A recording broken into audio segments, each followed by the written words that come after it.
Y como siempre agradecemos a Dios porque Él nos permite darle culto a Él, darle a Él lo que es de Él. Y nosotros recibimos como consecuencia. En esta noche quiero hablar acerca de algo que seguramente nos es común a todos, y son las aflicciones. Hoy vivimos en un tiempo que se lo considera un tiempo de posmodernismo, tiempo en el cual el mensaje secular de este momento es un mensaje sin problemas. Profesionales de la salud mental dirigen al hombre al sin problemas. Y por supuesto, como la cultura siempre de alguna manera tiene una penetración, una influencia en la iglesia, también en la iglesia, con el fin de traer bienestar a las personas, a menudo el mensaje que se predica es el mensaje de sin problemas. Y esto lleva a que nosotros vengamos muchas veces a la iglesia, oremos al Señor con el fin que el Señor quite de nosotros el problema. Y consideramos que la vida sin problema es la vida que está bien delante del Señor, la vida sin aflicción es la vida que corresponde, y la vida de problema o de aflicción, algo no está funcionando, o simplemente por medio de la incredulidad considero que Dios no es tanto como dice ser o como lo escucho en la palabra. Y esto, por supuesto, conforma un problema en nuestra vida, y es un problema serio, porque es un problema que de alguna forma afecta nuestro crecimiento. Yo en esta noche quiero desafiarte como iglesia a que la perspectiva de cada uno de nosotros pueda cambiar con respecto a las dificultades y a los problemas. Si considerar que yo al venir a la iglesia o al acercarme a Dios, eso me va a eximir de los problemas, quiero decirte que esto no es así.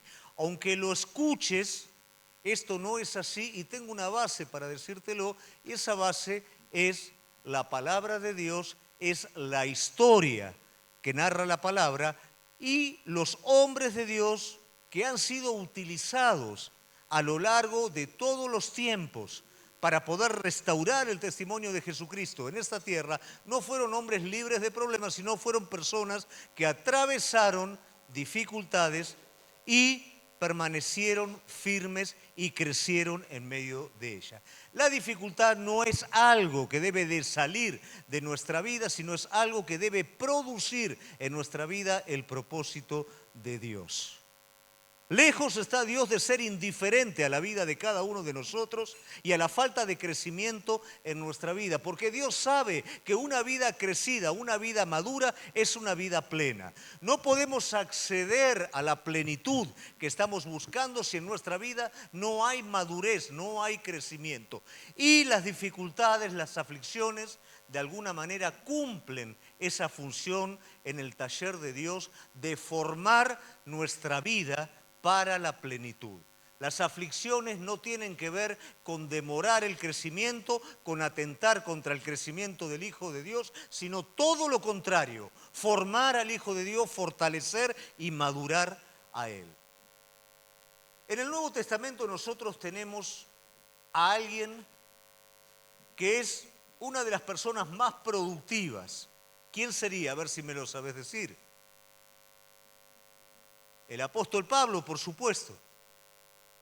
Y el apóstol Pablo puede abrir un abanico completo de enseñanzas respecto a las aflicciones. El apóstol Pablo nos comenta cómo su vida corre el peligro de muerte en medio de una situación en la que él pierde toda esperanza y expectativa, y luego dice, para entender que la suficiencia no viene de parte de Dios, no viene de parte nuestra, sino de Dios. ¿Qué quiere decir? Esa dificultad llevó a un grado de entendimiento más grande. Pablo también nos habla de la aflicción como un aguijón en la carne, nos habla de debilidad, pero una debilidad que lo guarda él del orgullo. Pablo nos habla también cómo la aflicción es convertida en gozo y cómo en medio de una cárcel él puede estar pronunciando una epístola como Filipenses, trayendo esperanza y desafiando al gozo a todas las personas que están en dificultades. Pablo nos hace rever las dificultades como una imitación de la vida de Jesucristo. Entonces, cuando nosotros escuchamos el mensaje de la no dificultad, estamos escuchando un mensaje que está cuarteado, estamos escuchando un mensaje que no es real. La dificultad va a estar siempre presente. Y tal vez tu pregunta me es, entonces, ¿para qué vengo a la iglesia? Entonces, ¿para qué me acerco a Dios? Si como hijo de Dios voy a tener dificultades, la vas a tener también como hijo de Dios y la vas a tener como persona que no aceptó a Cristo en su corazón, porque la dificultad, la aflicción es algo presente, tanto para el hombre con Dios como para el hombre sin Dios. Con la única diferencia que la aflicción en el hombre de Dios tiene el propósito de llevarlo a la plenitud, y en el hombre sin Dios es simplemente una consecuencia que no hace ni más ni menos que perjudicar cada vez más su vida.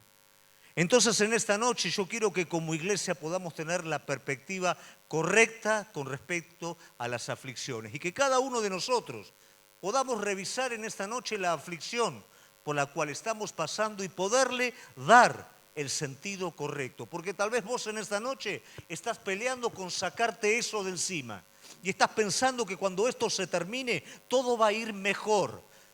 Pero el desafío que en esta noche yo te quiero dejar, ¿qué es lo que Dios quiere formar en tu vida a partir de esta aflicción? Amén. La palabra de Dios en Salmos, capítulo 34, versículo 19. Salmo 34, 19.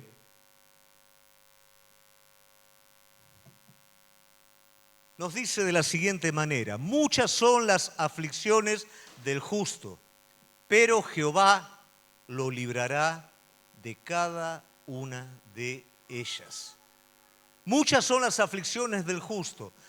Volvemos de nuevo a este desafío. Si realmente venimos a la iglesia, nos acercamos a Dios, entonces, ¿vale la pena? Porque si de todos modos vamos a tener aflicciones.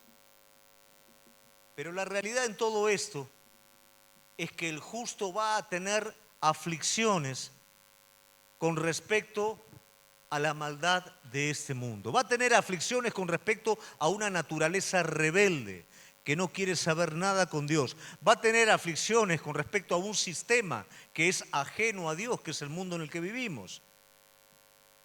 Va a tener aflicciones con respecto a un enemigo que va a intentar detener tu vida para que no puedas edificar el propósito eterno. El justo va a tener aflicciones. El Sermón del Monte es una paradoja en cual nos dice: bienaventurados, ¿quiénes? Aquellos que tienen aflicciones por causa de Cristo. Todo esto es una realidad, pero si nosotros comprendemos que esta realidad es la que nos va a llevar a ese lugar que nosotros anhelamos con todo nuestro corazón, que es la tierra prometida, que no es un lugar físico, sino un lugar de plenitud espiritual, vamos a poderle dar buena dirección a la aflicción, y en el momento en el que venga, aunque tal vez nos moleste un poquito, pero le vamos a dar la bienvenida. Entonces, en esta noche me gustaría hablar de 4 aspectos que nos van a dar la perspectiva correcta respecto a las aflicciones. Quiero que tengas en mente tu aflicción, la aflicción que vos ahora estás viviendo, de manera de que podamos ponerla delante de Dios y darle la dirección correcta. Primeramente, la Biblia nos enseña desde el principio al fin un proceso en donde la aflicción siempre está presente. La Biblia no es un mensaje positivista. La Biblia es un mensaje completo que nos habla a cada área de nuestro ser y lo hace de manera completa. Presentar solamente la parte positiva de las bendiciones y no presentar un evangelio completo es estar predicando un falso evangelio. En la palabra de Dios hay bendición, hay ánimo, hay exhortación. Todo constituye el evangelio puro de Jesucristo. Y la palabra de Dios a lo largo y a lo ancho nos está hablando de las aflicciones, ejemplo, lo que recién mencionamos. Ahora bien, hay una razón, y la razón de la aflicción no tiene que ver con vos como individuo solamente. Varias veces hemos hablado en la iglesia que cada uno de nosotros somos individuos corporativos, ¿correcto? ¿Qué quiere decir individuo corporativo? Tengo una identidad propia, soy un individuo y soy parte de un cuerpo, no soy parte de una masa, no soy igual que los demás, soy distinto, pero estoy unido por un mismo espíritu. Eso es un individuo corporativo. Y gran parte de nuestras aflicciones no las recibimos solamente para nosotros, sino las recibimos para otros. ¿Qué quiere decir esto? Que muchas de las cosas por las cuales vos hoy estás pasando y luego va a ser historia, tiene que ver con la manera en la que vos vas a poder ayudar a otras personas. Dios trabaja con tu vida porque vos te dispusiste delante de Él y a través de lo que está permitiendo en tu vida vos vas a ser de bendición a otras personas. Muchas veces la pregunta es, ¿y qué hay en esto? ¿Y cuál es el fin de todo esto? No tiene que ver con vos solo, tiene que ver con lo que Dios va a hacer a través de tu vida en otras personas. Dios trató con los hombres de Él, con las mujeres de Él, no mirando solamente su dificultad, sino mirando un pueblo a los cuales ellos iban a ministrar. De la misma manera Él obra en su vida. Muchas veces no entendí en mi vida por qué Dios me encerró en determinadas cosas hasta que pasó el tiempo y me di cuenta que esas cosas en las cuales el Señor me había puesto y tal vez hasta traía aflicciones en mi vida, fueron cosas que yo pude utilizar para la edificación de otras personas. A veces nos ponemos en las manos de Dios y decimos, Señor, hacé de nuestra vida lo que tú quieras hacer. Y Dios lo hace y lo toma y trabaja en nuestra vida para poder ser nosotros un vaso de bendición a otros. Jesús lo anticipó, por eso digo que cuando predicamos un mensaje positivista y no mencionamos esta parte, y al contrario, a veces ese mensaje va contra la aflicción, si vos estás en aflicción es porque está mal, está contradiciendo los dichos de Jesús, porque Jesús dijo, en este mundo, ¿qué tendréis? Aflicción. Y cuanto más te acerques al Señor, más aflicción vas a tener, porque este mundo es contrario. A veces nosotros queremos tener una parte intermedia en la cual poder hacer alguna serie de concesión para que no nos sea tan incómodo el asunto, pero el mundo es totalmente contrario al Espíritu de Dios. Entonces la aflicción se desprende desde ese lado. Y no es solamente por lo que a vos hoy te está pasando. Vayamos un poquitito al resto del mundo. ¿Qué mal está haciendo en África? ¿Qué mal está haciendo esa gente que se junta en una iglesia a adorar a Dios para que un grupo extremista venga y los masacre? Eso es aflicción.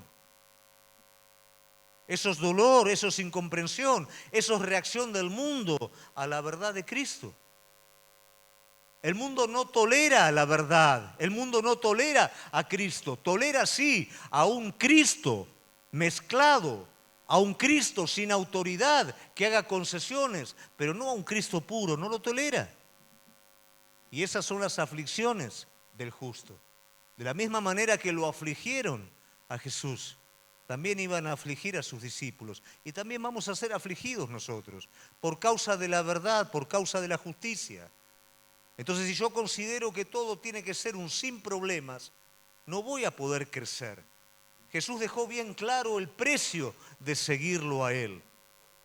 Y ese precio serían las aflicciones. Pero volvemos de nuevo, la aflicción por aflicción no tiene sentido. La aflicción me lleva a mí a un lugar superior. La aflicción me lleva a mí a un crecimiento que no puedo obtener de otra manera. Yo lo veo como cuando entreno a mis alumnos. Hay alumnos que me dicen, como dije muchas veces, mirá, yo lo único que quiero, hacerme hacer un par de cositas, moverme un poquito y ya está. Hay otros alumnos que quieren crecer. ¿Qué hago yo como entrenador? Bueno, al que quiere caminar solamente para despejarse, bueno, caminamos y conversamos. Pero el que quiere crecer, ¿qué hago? Lo exijo. Pero mientras lo exijo, ¿qué hago? Lo aliento. Lo ayudo a levantar el peso que no puede levantar. Y cuando se le cae todo encima, le digo, no te hagas problema, vamos de nuevo. Vamos de nuevo hasta que salga. Eso es lo que hace Cristo con nuestra vida. Él está afligido porque Él ve que no puede. Y yo como entrenador estoy trabajando a su lado hasta que Él pueda. Bueno, Él, el Señor, hace lo mismo en nuestra vida. Tenemos la aflicción que tiene ese alumno, porque no llega, porque se cansa. Aflicción que tenemos nosotros también. Pero Él no dice librarnos de la aflicción. Él dice estar con nosotros en medio de la aflicción. Y es por esa aflicción que nosotros, pasando el tiempo, ya no somos los mismos. Porque ya pasamos esa etapa. Van a venir otras que nos van a llevar a crecer y a renovarnos, pero ya no esa. Y nos vamos haciendo elementos útiles en su mano. Y lo vamos conociendo a Él de una forma distinta.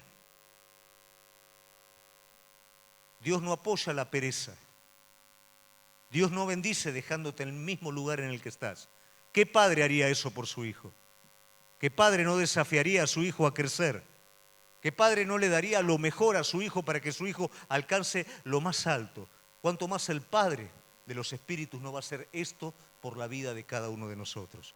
Pero interpretemos y tengamos la perspectiva que muchas de estas cosas van a llegar a nuestra vida por medio de la aflicción.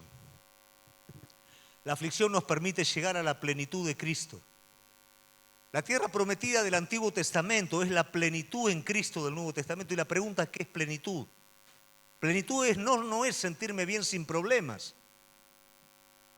Plenitud es consolidación, firmeza, visión, sabiduría, verdad, amor, todo fruto del Espíritu, todo carácter de la persona de Cristo en mi vida, sobre las cosas de este mundo.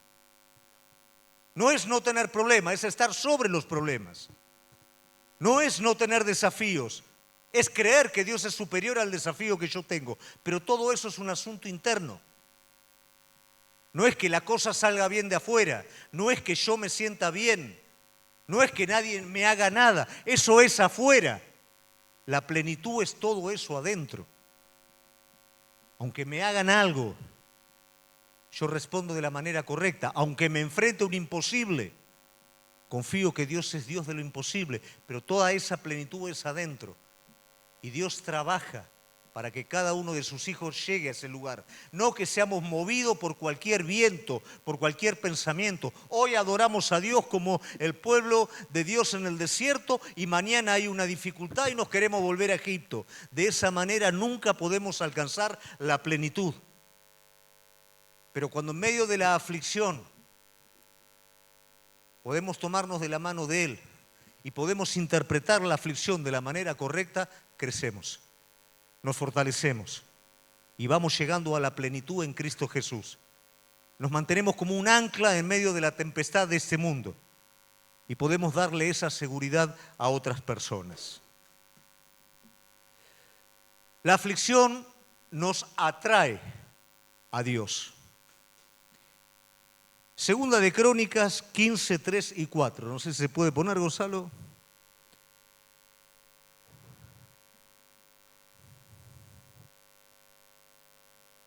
Muchos días ha estado Israel sin verdadero Dios y sin sacerdote. No, no es ese.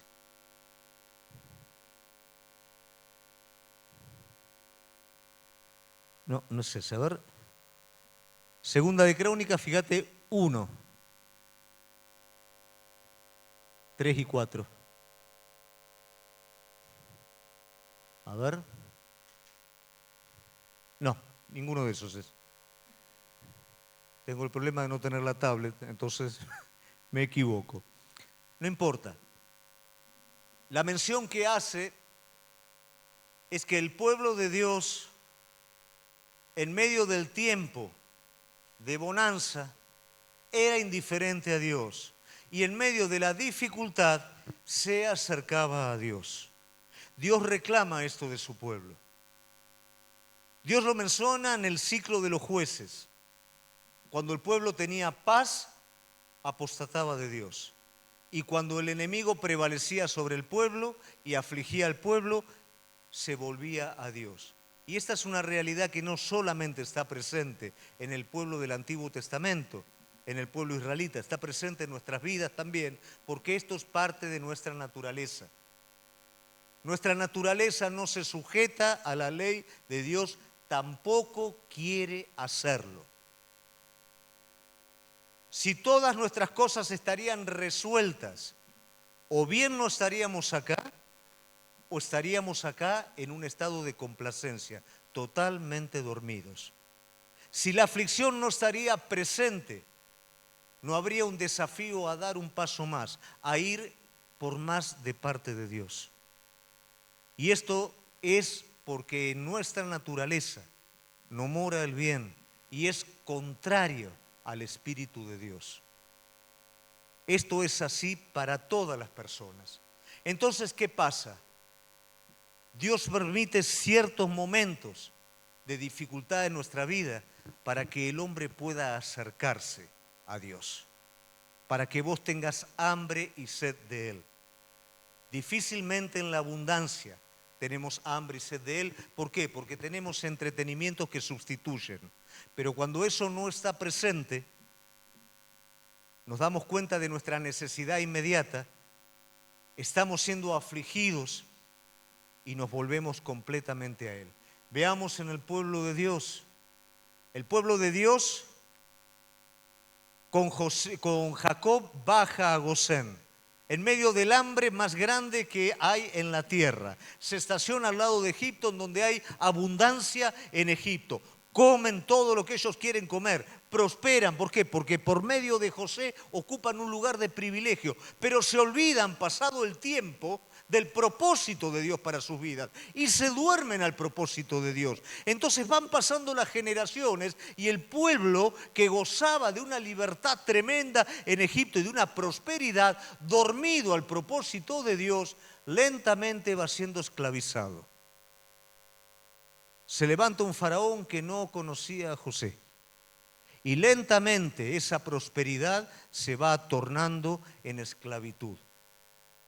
Y el pueblo, cuando se quiere dar cuenta, ya no tiene la libertad, sino que está haciendo trabajos forzados. Pero sigue cómodo porque alguien se está encargando de sus cosas. Y cada vez la cosa va empeorando más. Y cada vez va empeorando más hasta que ya le matan los hijos cuando nacen. Los hijos los tiran a los cocodrilos ahí cuando nacen. Y la opresión llega a un punto tal que dice la palabra de Dios, clamaron. Luego de 400 años, ¿qué pasó? Clamaron. Pero ¿qué pasó durante todo ese tiempo de comodidad? Se olvidaron del propósito. Ellos estaban de pasada, pero se olvidaron del propósito. La comodidad les hizo perder el objeto que era el plan de Dios para su vida. Y esto suele ocurrir en nuestra vida y muchas veces la aflicción asalta nuestra comodidad. ¿Por qué? Porque en la comodidad perdemos la óptica de propósito y nos establecemos. Esa es la tendencia natural. ¿Y qué pasa cuando el hombre se establece? Cuando el hombre se establece, echa fundamento. Cuando el hombre se establece, se acomoda. Cuando el hombre se establece, comienza a tomar la cultura del mundo. Cuando el hombre se establece, se olvida del propósito de Dios y lo ve eso como muy, muy lejano. Su corazón pasa a estar en este mundo, en esta tierra, y es arrebatado de Dios. La aflicción permite ver la realidad del engaño y permite volvernos completamente a Dios. La aflicción nos hace sensibles. ¿Cuántos a veces hemos estado con un hambre impresionante? ¿Y qué pasa cuando tenés un hambre que no puede ser y pasás por alguna pizzería que están haciendo pizza recién hechita? Sentís el olor y te volvés loco. O pasás por algún puesto de choripán y sentís el olorcito de choripán. Pero lo sentís a kilómetros de distancia, porque tenés un hambre que te morís. ¿Y qué pasa cuando está lleno? Sentís el olor a pizza y... el olor a choripán, uy, no, la grasa que tiene eso. Cuando tenés hambre, no importa que tengas, te lo atacás como está. Bueno, eso sucede en la vida espiritual. Cuando estamos entretenidos con otras cosas, perdemos el hambre de Dios. Perdemos el querernos acercar, la sensibilidad a lo que Él habla. Somos selectivos. No, este mensaje no me gusta, esta palabra no me dijo nada. Somos como cuando estamos llenos, ¿no es cierto? Pero cuando tenés hambre, estás sensible. Moisés tenía hambre. Fueron 40 años en el desierto. 40 años de preguntarse, ¿estará bien la decisión que tomé? ¿Yo sería el hombre o Dios tendría otra persona? ¿Tendré que hacer otra cosa? Estoy perdiendo mi vida, todo el entrenamiento, la sabiduría que tuve en Egipto, lo estoy perdiendo absolutamente todo, saliendo todo, mañana y tarde y noche con las ovejas. Esa necesidad lo hizo sensible. ¿Y sabés qué pasó cuando él era sensible? Él entendió que la zarza que ardía no era un espejismo. No era simplemente algo que por medio del calor encendió esa zarza. La zarza encendida no tenía nada espectacular, solamente que no se apagaba. Pero nosotros también podemos ver arbustos que les cuesta tiempo apagar, si no vamos a decir, Dios está en el arbusto. Pero Moisés tenía tanta hambre, tanta necesidad que estaba sensible al movimiento más pequeño de Dios.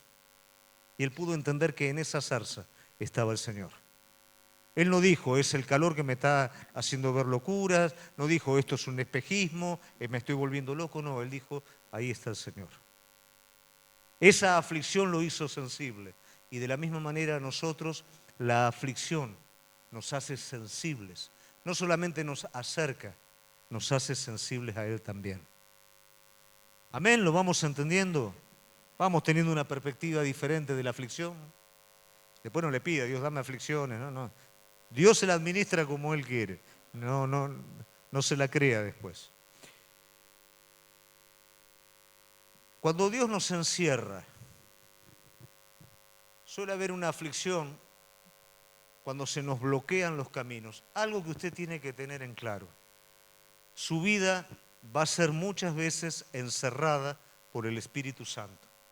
Pero existe una diferencia entre el encierro de Dios y el encierro del enemigo. El encierro del enemigo es para esclavitud. El encierro de Dios es para liberación. ¿Comprende?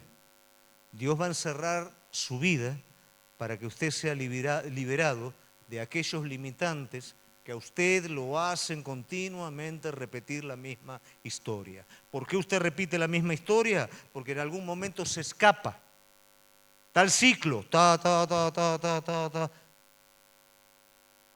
no me va bien, hay una salidita, me escapo, empiezo otro ciclo, de la misma manera, y llego al mismo lugar, me escapo. Hay un momento que el Señor dice, basta, no te dejo escapar más, te cierro todas las puertas. Y vos haces el ciclo, pero no hay puerta. Y no me puedo escapar de acá, Señor. Y no, tenés que enfrentar el asunto. ¿Pero qué hago, Señor? ¿Qué? Y ahí la desesperación, porque toda la vida escapaste, como Jacob, pero ahora estás encerrado. Él te encerró, ¿por qué? Porque no quiero que vivas perdiendo el tiempo hermoso que yo te di. Quiero que crezcas. Pero, Señor, me aflige estar encerrado. Más te aflige repetir siempre lo mismo. Yo te voy a liberar por ese encierro. Entonces vemos que Israel escapa y el enemigo lo encierra contra el mar. ¿Y qué hace el Señor? ¿Para qué lo encierra? Qué momento, ¿eh? Dios nos trajo acá para matarnos. Y ese pensamiento está en la mente de muchos cuando el Señor los encierra. Dios me trajo acá para matarme. Dios es malo. Dios lo que estaba haciendo era cerrar la salida a Egipto para que el pueblo ya no volviera de nuevo a Egipto. Abrir el mar para que el pueblo entrara en el pleno propósito de Dios, en el trato de Él, y luego cerrar el mar para terminar con el enemigo. Mirá si era beneficioso o no ese encierro. Cuando Dios nos encierra, es para bendición. Es para derrotar al enemigo que te viene derrotando hace rato. Es para ser liberado, porque de Egipto no sos liberado por decir, yo ya no comparto las cosas del mundo. Porque vos no compartís las cosas del mundo, pero si el mundo todavía está en tu corazón y cada vez que hay una dificultad querés volver atrás o añorás las cosas que dejaste, quiere decir que Egipto todavía está en tu corazón. Y Dios te cierra para que no vuelvas nuevamente atrás. Es un encierro. Dios te lleva al camino más largo. Y ese es otro encierro también. ¿Por qué razón en el desierto tengo que tomar el camino más largo? Si tomo un caminito que enseguida... El asunto no es pasar y llegar. El asunto es un camino que te forme. Es un camino en donde lo conozcas. Es un camino de liberación, porque en ese camino vas a tener sed, pero vas a saber que el Señor es tu proveedor. Vas a tener hambre y vas a descubrir que no solo de pan vive el hombre, sino de toda palabra que sale de la boca de Jehová. Vas a ver cómo Él es el que pelea las batallas por vos, pero no en el caminito corto. Nosotros queremos caminitos cortos para llegar a las cosas y Dios quiere un camino por el cual te quiera formar, te pueda formar a vos. Entonces te encierra en un camino largo. El camino no tiene que ver con pasar por el lugar por donde otros pasan, por pasar por lugares conocidos o lugares que antes vos pasaste. Es un camino nuevo por donde nadie pasó. Él te lleva por ese lugar para que puedas ser liberado. Necesitamos ser liberados de un montón de cosas y seguimos atados. ¿Por qué razón? Porque fallamos en el momento de la aflicción. En el momento de la aflicción nos queremos escapar, queremos volver nuevamente a Egipto. Josué tuvo que definir al pueblo en algún momento. No pueden estar así. Hoy tienen que decidir si van a adorar a los dioses de Egipto o van a adorar a Jehová. Si Jehová es Dios, síganlo. Mi casa y yo seguiremos a Jehová. Si no, vuélvanse de nuevo a Egipto. No podemos estar en los dos lugares, iglesia. En los dos lugares no hay crecimiento. En los dos lugares hay debilidad. En los dos lugares no hay plenitud. Y Dios nos está llevando a un lugar de plenitud y la aflicción está siendo una herramienta para formar eso en la vida de cada uno de nosotros. Amén.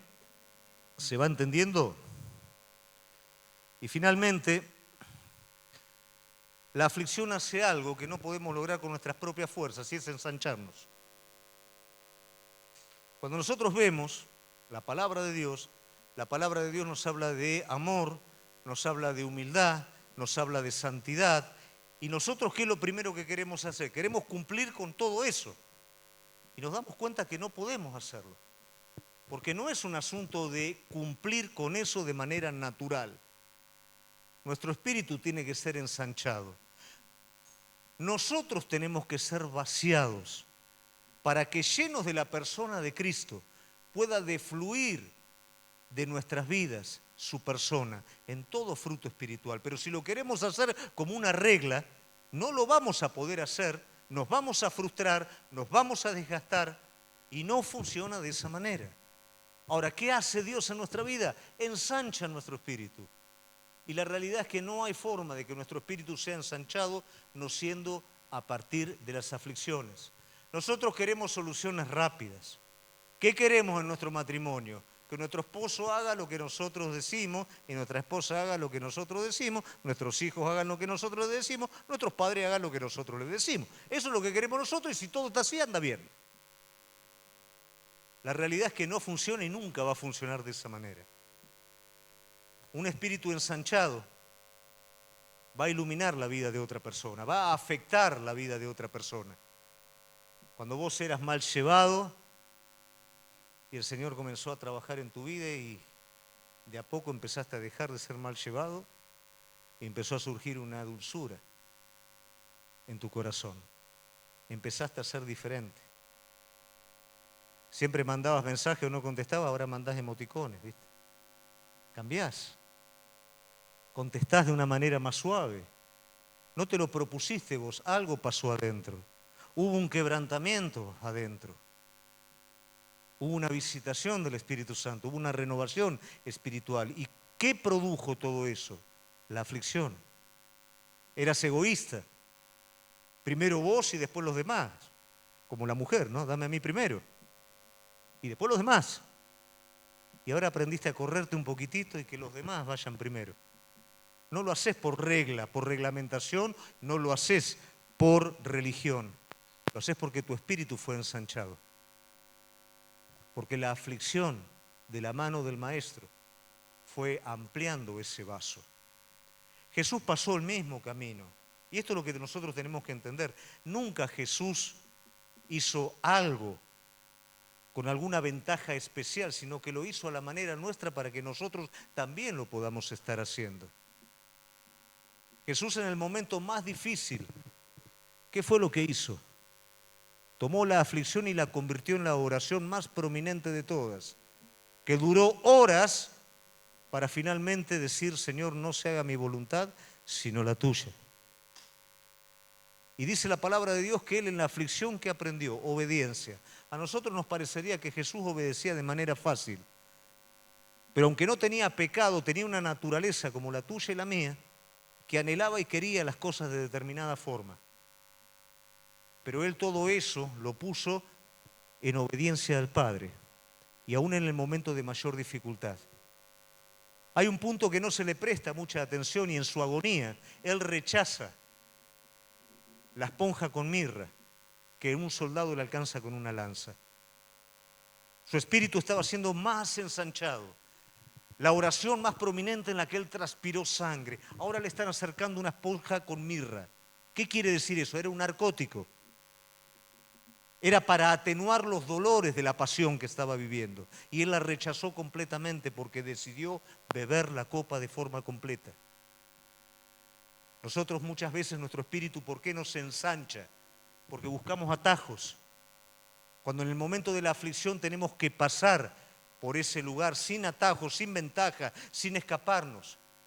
Buscamos que eso se atenúe de alguna manera y no cumple la función de expandernos, de ensancharnos. Y Él se extiende hasta decir finalmente: consumado es. Muchas veces soltamos la cosa antes de tiempo y no dejamos que esa aflicción haga su obra completa para que seamos perfectos y cabales sin que nos falte cosa alguna, si no interrumpimos en el camino porque nos parece que es demasiado. Pero cuando llegamos a ese momento completo y decimos consumado es cuando nuestro espíritu se ensancha. Y lo que naturalmente no podemos hacer, por medio de Cristo nosotros ahora sí lo podemos hacer. Hay 3 áreas de aflicción en la vida de todo hombre de Dios. Es el área en la que ya no hablamos de personas que no conocen a Cristo, hablamos de personas que conocen a Cristo. Personas que lo que van a recibir no es lo que van a producir con sus propias fuerzas, sino lo que van a recibir del cielo. Personas que buscan cargo, que buscan ministerios, que buscan un montón de cosas de parte de Dios. Déjame decirte algo: si Dios no te lo da, vos no lo podés inventar. Si no viene de parte del cielo, vos vas a ser un Ismael, no vas a criar un Isaac. Porque lo que es de Dios viene de Dios sobre tu vida. Y la aflicción muchas veces es esperarlo. Parece que el tiempo se nos va. Parece que las cosas se nos van de las manos. Parece que nos estamos quedando, que otros avanzan y nosotros nos quedamos. Entonces, ¿qué hacemos? Producimos algo. A veces tenemos que aguantar la aflicción de esperar hasta que recibimos a ese Isaac de parte de Él. Y la segunda aflicción no es recibir a Isaac. La segunda aflicción es entregarlo a Isaac. Porque vos te podés apropiar de lo que viene del cielo para tu vida y hacerlo tuyo. Y darle tu forma. Y manejarlo vos y echarlo a perder. Abraham puede perder el ser padre de multitudes si no entrega a su hijo a él. Lo recibido no puede ser apropiado. Debe ser nuevamente entregado y eso también es aflicción. Señor, tanto tiempo lo esperé y ahora lo tengo que entregar. Lo voy a perder todo. Y ahí está el punto. Si no estoy dispuesto a perderlo todo por Él, jamás mi espíritu va a ser ensanchado. ¿Y luego qué hace el Señor con eso? Lo devuelve. Y ahí viene la tercera aflicción. Administrar espiritualmente lo que el Señor me dio, le entregué y me lo devolvió. Eso es poder tener un espíritu ampliado, ensanchado. La aflicción, querida iglesia, siempre va a estar presente. Ahora, mi responsabilidad es qué voy a hacer, qué curso le voy a dar a esa aflicción. Vos hoy estás atravesando una aflicción. Y hay aflicciones que son porque el Señor las permite, otras son consecuencias de nuestros errores, pero la palabra de Dios dice, si desde ahí me buscas, yo voy a restaurarte al doble. Si desde ahí presentás tu aflicción delante de mí, yo le voy a dar el sentido correcto a esa aflicción y te lo voy a mostrar a vos. Eso no es para torturar tu vida. Eso no es para destruirte. Eso no es para frenarte. Eso es para que vos puedas alcanzar la tierra prometida, que es la plenitud en Cristo Jesús. Una persona firme, una persona cuya fe no es movida, una persona que no retrocede frente al desafío. ¿Por qué? Porque las cosas dejaron de suceder afuera y empezaron a suceder adentro. Esa es la plenitud a la cual el Señor nos llamó. Y la aflicción es la herramienta que el Señor toma para formar esto en nuestra vida. Probablemente hoy estás mirando una montaña. ¿Y sabes cuál es el problema? Que estás viendo a la montaña como montaña, no la estás viendo como camino. La estás viendo como obstáculo, no la estás viendo como camino a seguir. Los discípulos vieron el monte al cual el Señor los llevó como una desubicación de parte del Señor. Después que estuvimos todo el día ministrando, de la mañana a la noche, no comimos, no nos bañamos, no hicimos, ahora que finalmente nos vamos a dormir, nos llevás al monte, con el frío que hace a la noche, y nos haces subir el monte cuando ya no damos más. Pero ¿qué pasó en ese monte? Se encontraron con lo que nunca ningún hombre se encontró. Moisés, Elías, Cristo glorificado y la voz de Dios Padre que decía, este es mi Hijo, a Él oíd. Él nos ensancha por medio de la aflicción.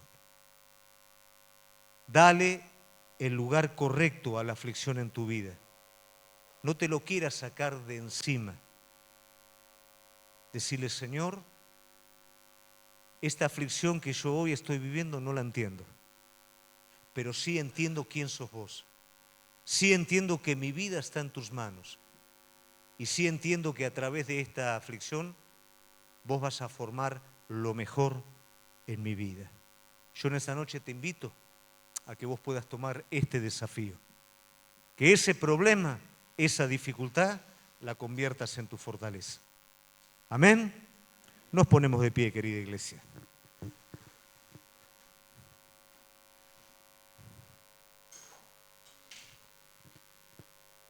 Quiero